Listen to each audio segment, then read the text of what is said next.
Your wife, Stephanie, was telling me a few minutes ago that the first place you took her when you moved to Kansas City was a Jewel MNU basketball game. Truth to that story? Very true. Very true. Yeah, I had to see early on in that relationship whether or not she could hack it as a coach's wife. And she never got to see me play, and I'm very proud of my background at Mid-America, and I tell our guys even today about that rivalry, very special rivalry. Whether it was at Jewel or at Mid-America, it was always standing room only. I remember the fire marshal sending people away, and I'm now that old guy that, our players are probably rolling their eyes when they hear the Glory Day stories, but I wanted her to get a little bit of a taste of some of the experiences I got to have before Steph and I met, so.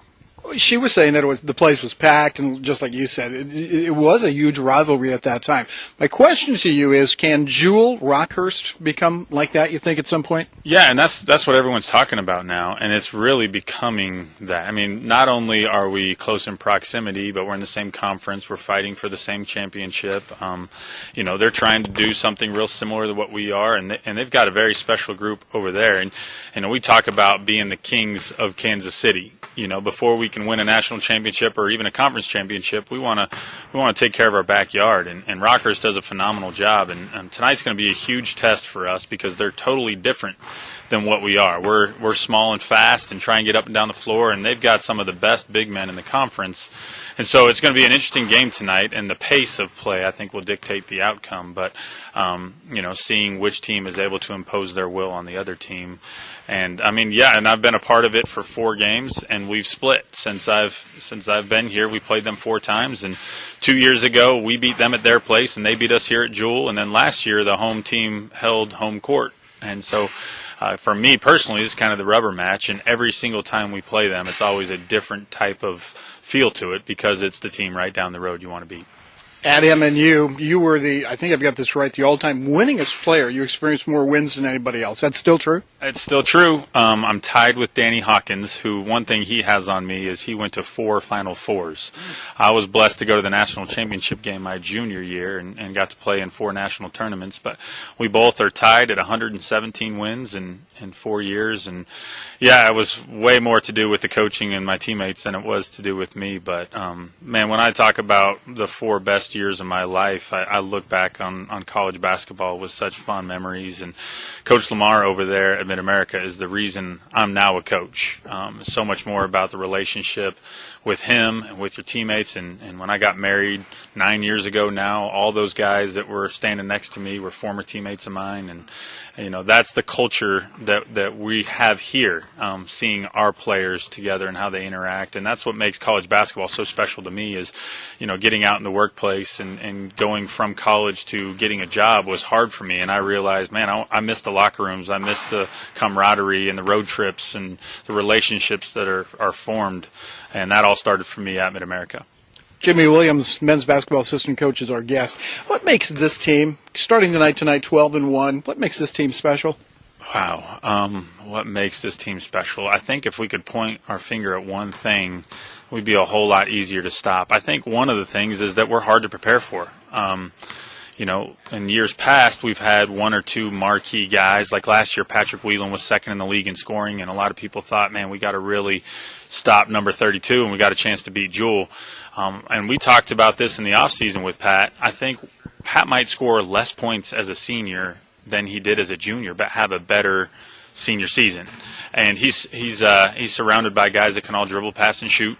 We don't have guys that are just 4s or just 5s or just 1s or just 2. I mean, our starting 5-man, if you want to call him a 5-man, is Farrell Gordon. He played point guard, and I'm sure you've heard stories from all our guys about that too. But our versatility makes it a lot of fun. We don't draw up specific sets. Like, here's what you got to run. Now go do it exactly the way you're told.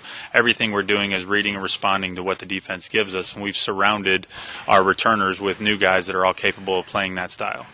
Jimmie Williams, our guest. How about defensively? You guys tried to do the Virginia-style defense the first 2 years you were here, but this year it's a little bit different. What predicated the change? Correct. Personnel really has dictated that. We're pressuring on the perimeter a whole lot more. We always wanted to pressure on the ball defensively, but now we're out in passing lanes off of the ball. and we're getting up in people a lot more. And I think the fact that we're playing 5 guards, we needed to play that way, and our guys have really embraced it. And, for me, defensively is always about the buy-in more than the scheme. We could run a 2-3 zone, but if everybody's all in, it's going to be successful.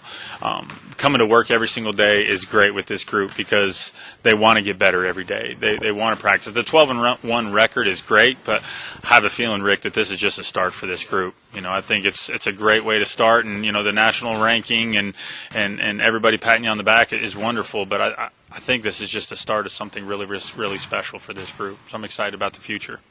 GLVC, the best Division II men's basketball conference in the country, in your opinion? Well, it's certainly one of, if not the best, it's certainly one of the best. Now, I came from South Carolina, and we were in a really tough league out there, Conference Carolinas, but it's totally different than this league. And it's regionally how different basketball is what's so beautiful about basketball. It was all guards out there, so the team that we are this year was similar to almost every team Conference Carolinas. Here, it's bigger. I think the fundamentals and the shooting is probably better here. It's probably not quite as athletic out there, but I've always said you take a marginal athlete that's got awareness on defense and understands the fundamentals, and he can be a dynamic player at this level. You have so many responsibilities on this team that maybe other assistant coaches don't get a chance to experience. Is that preparing you someday, eventually, to be a head coach? Well, that's the goal. For right now, it is. I'm just trying to be as much of a sponge as I can. I mean, working for one of the best of all time is, something that I'll always be grateful for. And working for Coach Holly, sitting next to him every single day in the office has been so beneficial. And now in year 3 for me, I know I'm a much better coach 3 years in than I was the day I showed up here at Jewel.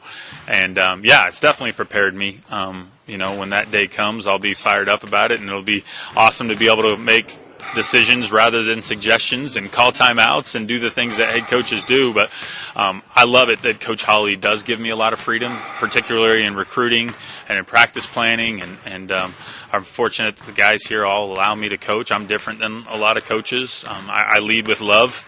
And the relationships matter with these guys, but I also am an intense guy. Like during practice, we'll have some battles. I'll get up in guys, and they know it comes from a place of respect. At least I think they do. And they've allowed me to coach them the way that I love to coach.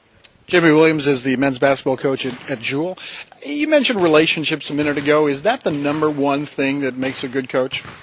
Wow. Well, there's so many different ways to be successful as a coach, and I've seen guys do it, and their players don't care at all about them, and they've just found a way to win. It's number one to me. What might be number one to someone different, and how someone measures success is going to be totally different with me. For me, measuring success is far more than just about wins and losses, and so to me it certainly is. But I also think being able to motivate everybody and pull out each individual's best is up there too. The relationships matters, but you take someone like Byron Harp and someone like Keith Hayes. Those are 2 dynamic guards. They might be the best backcourt in the league for not just this year, the next year after that, but they're 2 totally different people. So you got to learn how to motivate each one differently and how to tap into each one differently. And if you can I've always said if a head coach can pull out the best of everybody on their team, they're going to be tough to beat. And so I think that's important. Coach Holly is phenomenal at that. He knows how to coach everybody different, and so far so good. We've got everybody clicking on all cylinders and fired up about practice. You always worry about Christmas break. You take this long break off, and they've got 9 days when you don't have your hands on them. We came back, and I feel like we were in better shape. I feel like everybody went in their separate direction to see family and friends, and you want to encourage that. But I know our guys were in the gym and working hard. To me, that goes a long way. We began this by talking about your wife, Stephanie. Tell us about your family real quick. Real quick. How do I do that real quick? 4 kids, and my wife is – everyone thinks the guy is the head of the home, not in my family. My wife is running the ship at our home, and man, I'm so blessed because it's hard being a coach's wife. There's, especially this time of year, we had the holiday tournament here the last 4 days. I got here at 5 a.m. and left at midnight for 4 straight days.